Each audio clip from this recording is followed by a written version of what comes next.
What's up, everybody? It's your girl, Kiwan, and I am back with Zatima Season 4, Episode 17, Life is Hard, Death is Easy. Before I start, make sure you like, comment, subscribe.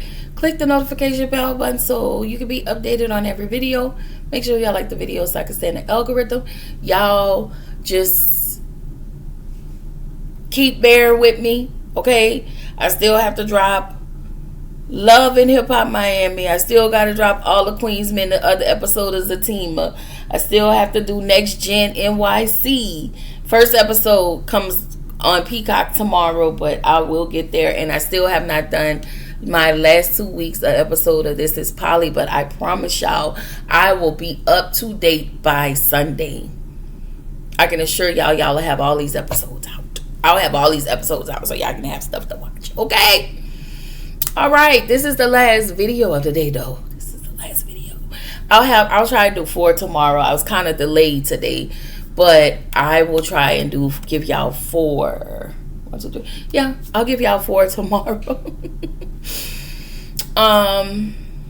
So yeah. Anyway, Zatima. So y'all, the episode picks up with Angela and Fatima. They're just casually talking to Belinda like nothing happened. Like, oh, she just have a heart attack. Belinda's pissed off because Angela didn't notify her about her heart attack. You know, because she felt like, you know, anything could have happened. You could have been unalived. Belinda feels like, you know, you guys are not my friends like I thought you were. And she calls Fatima the B word, like, girl, now why would you do that? Okay, that's not okay. So she tells them to leave, and Fatima pushed Belinda. Now why would you do that? Okay, well, now it didn't have to get this, but I understand why Belinda is mad. Now, I get it. Belinda has done a lot, but they have also forgiven Belinda. Okay, and things have changed kind of slightly. Things have changed in their relationship. Okay? Their relationship is turning. It's turning around. So it felt like another setback. It almost felt like another setback. You go in the shop. You want to utilize her. And I'm not talking about Fatima. I'm talking about Angela. You want to utilize her so she can do your hair. But she wasn't good enough. And you wanted her to do you a favor. And you couldn't even tell her that you were in a hospital. Like, girl. Like, Belinda tells them to leave. And Angela apologizes to her. Belinda feelings were really hurt. And I really felt bad for Belinda. And y'all know I didn't see it for Belinda. They trying to soften my heart towards her, but anyway, she felt like, you know, y'all don't care about me like that. And so she started to cry. Like, she's really emotional about this. And Angela said, you know, I didn't think that it would matter. Angela, that's dumb. Why would you think that? Why would you think that? Like, but Belinda tells them, you know, they matter. Like, y'all matter to me. And they asked her for a girls' night. You know, they make everything up, ask her for a girls' night, and they agree. They hug, yada yada yada. Everything is all good. I feel like not really. We're gonna take Fatima out of this. I feel like Angela was dead ass wrong. You was not that busy. You just felt like, and if we're gonna keep it a bean and keep it a buck, you felt like Belinda was not that important to tell because you have your other friend up there. You have your friend with you. That's all I'm saying.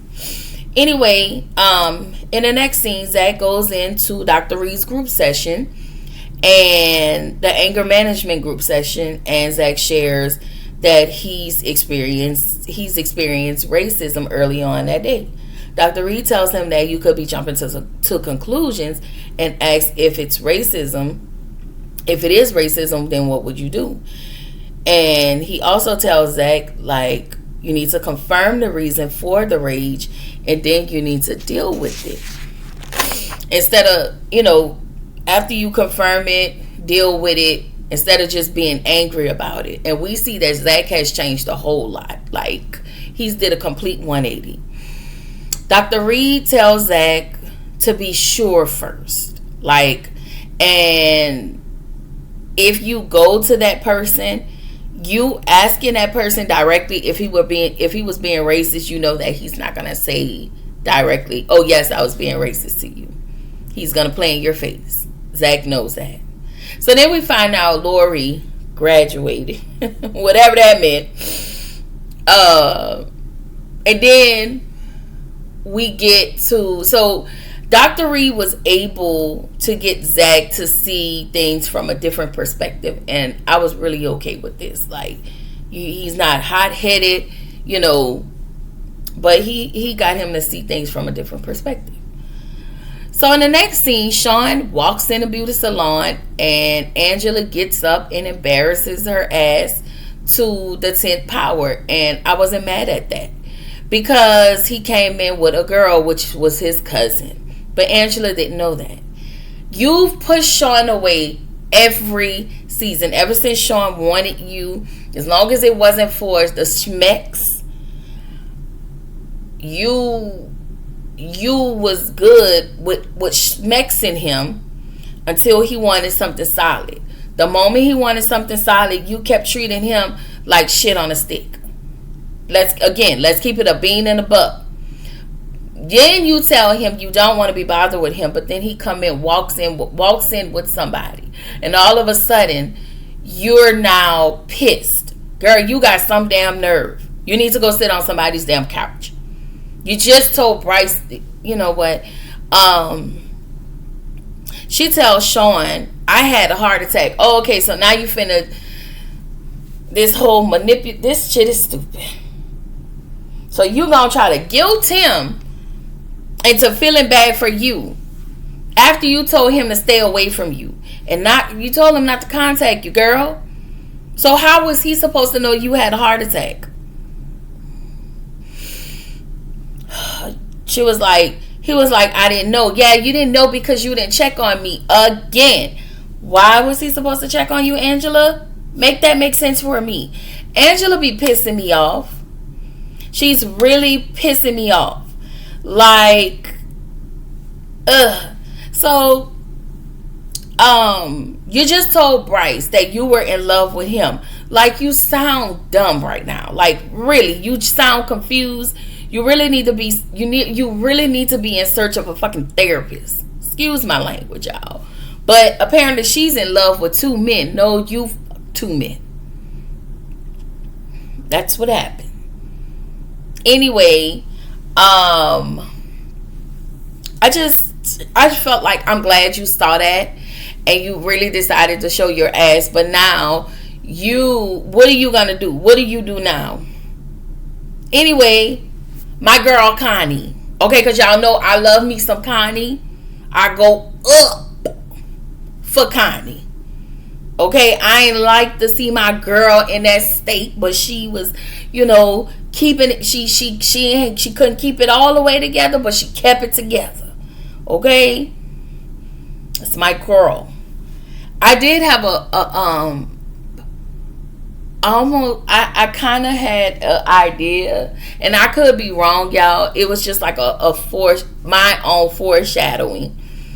Anyway, Connie is at her chemo treatment, and the doctor talked with her about cutting her hair, and kind of like taking control, cutting your hair, get your family members to do it with you. She was like, "Nah, I'm good on that. I don't, I want nobody to do all of that for me." Again, Connie, that's that pushback, that independent pushback, overly independent. I forget what they call it, but you're very overly independent.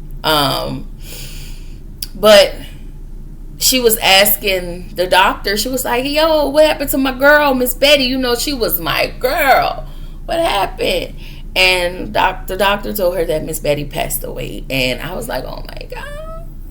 But y'all do know that while we're on the subject, if you watch Sisters, the lady who played Andy mom, who actually had cancer, like she literally had cancer, she just recently passed away from cancer. And she was on the show, actually in playing the role of the mom who, found out she had stage 2 cancer where it was aggressive. So how they're going to write this in, I have no idea. Or when I don't even know when they're bringing it back. I really need to start looking around and seeing what's going on. But if you know when they're bringing sisters back, y'all drop down in the comments and let me know. Anyway, Zach and Fatima, they come to visit Connie, and Zach nervous. You can look at his body language and tell. You can tell he's nervous. Then he gets extremely emotional because Connie is his friend. Connie has been his friend for years. They've been knowing each other for a long time. And I think he's always known Connie as strong. But to see her like this, I think that's a lot for him. And so when Connie shares with them, listen, I may die. And the things that she wants is she wants her kids to move to Florida with her sister. She wants them to bury her in Atlanta. And she wants them to keep in contact with her kids. She wants them to also, have her kids to come visit her gravesite because we know her sister's not going to leave Florida. But her sister did agree to visit. Her sister did agree to take her kids, so I'm glad about that.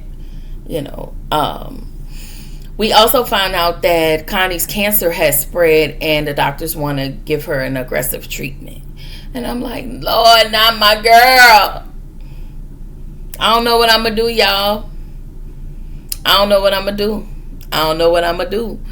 So, she said overall, she's fighting to get her kids back. She's fighting, her strength, her help. Like Connie is a fighter and Connie is going to fight. So, after all the crying, she wiped her eyes, changed this up. She was like, okay, girl, let me see your dress. So Fatima shows her the dress. And I love the fact that Fatima has the ability and the emotional awareness, and how she was like, you know what, Connie, we understand. We got you covered. You're not asking for too much. Like, I enjoy Fatima. I do. I've always loved Fatima. I love her on Sisters, and I love her here. And even though her and Connie had to get to this place, I love to see them in this place. And I didn't like Connie at first, but I love the fact that she now sees Zach as her friend, like her real friend, and she respects Fatima. She respects Zach, and she respects Fatima individually, and she respects them as a couple, and she respects their relationship. So I'm glad for that change. Anyway, she asked Fatima to see the dress, and they kind of make it funny because Zach wanted to see the dress and they was like, no. So again, it was good. It was very emotional because it was so hard to watch Zach cry. It was hard to watch Connie cry. It was just and I feel like even though Fatima and Connie are not long-standing friends like Zach and Connie, just her having a heart for Connie was dope. Anyway, where am I? Tony calls Nate because he's getting ready to pull up to Miss Thelma's house. So he asked Nate, hey, what would you do if you did something bad? And y'all, when did they start showing TNA? When I say TNA on Zatima, if you don't know what that is, that just means titties and ass on Zatima. Like, I don't know. Maybe I'm tripping. Won't really get to see all of that, kind of like all the Queen's men and stuff like that. But we did see Zach's butt on Zatima, so okay, I get it. So Tony actually gave Nate some good advice. He know how to use his brain from time to time, okay? Tony goes over, knocks on Miss Thelma's door, and she actually is walking around the corner. She was like, "It's you." And he was like, "Huh?" And she was like, "Yeah, you're the one who drops off the money and you leave." And she let Tony know, like, "Hey, that money has been a blessing." And and there's that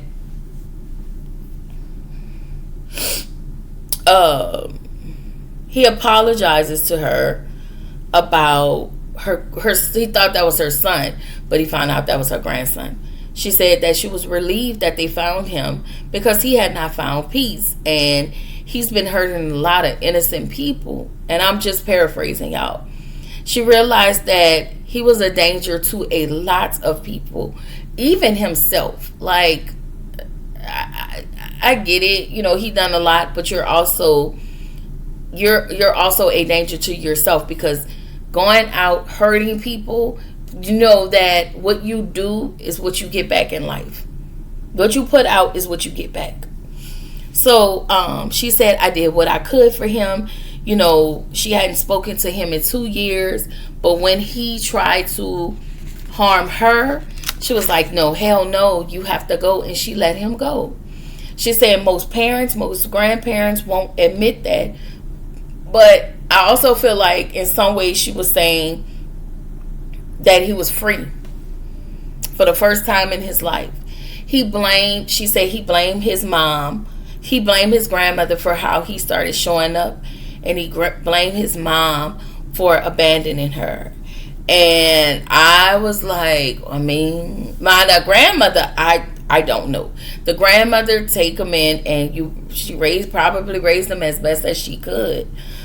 He probably was mad at the mom, but the closest, usually when you're mad at somebody that you can't express yourself to, you're going to get mad at the person that is closest to you. So he was mad at his grandmother, and he started lashing out, hanging out with the wrong crowd. So it just started to get worse. And we're here now. So she tells Tony that she knows why he's been giving her the money. Like, "You don't have to tell me. I know what you did." And she was like, "You need to let that guilt go, and you need to give it to the Lord." And she was like, "Can I pray for you?" And when I tell you that right there, wow. I that's a lot. And for that woman to be so forgiving and have such a forgiving heart, and to be so understanding for unaliving her family member, her grandson, I feel like when she prayed for him, when she talked to him, like telling him, "Hey, I know what you did." This whole conversation in a nutshell was her thanking Tony for setting her grandson free. And he may not be free running around physical earth, but his spirit is free somewhere else. He's not causing pain, and he's not bringing harm to himself or the people that he loves. So that was just my take on it. It may not make sense to nobody, and that's okay. But that's my take on it. Okay? So in the next scene, before, after Miss Thelma prayed for Tony, she was like, "You can come anytime." But Tony knew that being there a lot just wasn't going to work. So, he let her know, "No, I have to part ways." And she understood that. She understood that. And, they go there. She go in her house. He leaves, and she go in her house. He thanks her. There's that. So I didn't watch today's. Is it today? I didn't watch yesterday's episode, whatever, Wednesday or whatever. I didn't watch the episode, but I do want to see Tony after the conversation with Miss Thelma, how he show up now, how Connie shows up. I want to see what's happening now. From the screen, I didn't check it out, but it looks like from the picture, it looks like Fatima's parents are going to be on this episode. Also, Zach and Fatima in the last scene, they make it home to see a bunch of packages in the front of their door. And Zach asks Fatima, "You think Leslie had Malachi send packages of a bomb or something?" And then the episode go off. I will say this. This is what I do think. I think this is going to be Connie's last season. And Jeremiah. I don't know how they're going to write Jeremiah in. We have, look like 3 more episodes to go. So I don't know how they're going to write Jeremiah in, or if they're going to write Jeremiah in, or whatever. Maybe it'll just be a letter or something. But I think that Connie may not return. And I think they may name their baby Connie. I don't know. Or a middle name or something. That was just a thought that I was entertaining a second ago. It's not a big deal, but I just thought, let me just entertain that. So yeah. I don't know. I don't know what's going to happen. And I'm interested. I'm curious. I am so curious to know what's going to happen in these next 3 episodes. So yeah, tomorrow I may make it, Tyler Perry-esque tomorrow, because I definitely need to drop all the Queen's Men. I definitely need to do that. And the Ratchetness of Love and Hip Hop Miami. I just don't know which ones I'm going to drop. Again, click the notification bell button, y'all, please. Other than that, I don't have anything else. This is your girl, Kiwan. Remind you to keep showing up, keep growing, stay true to yourself, and I will see y'all in the next video. Bye.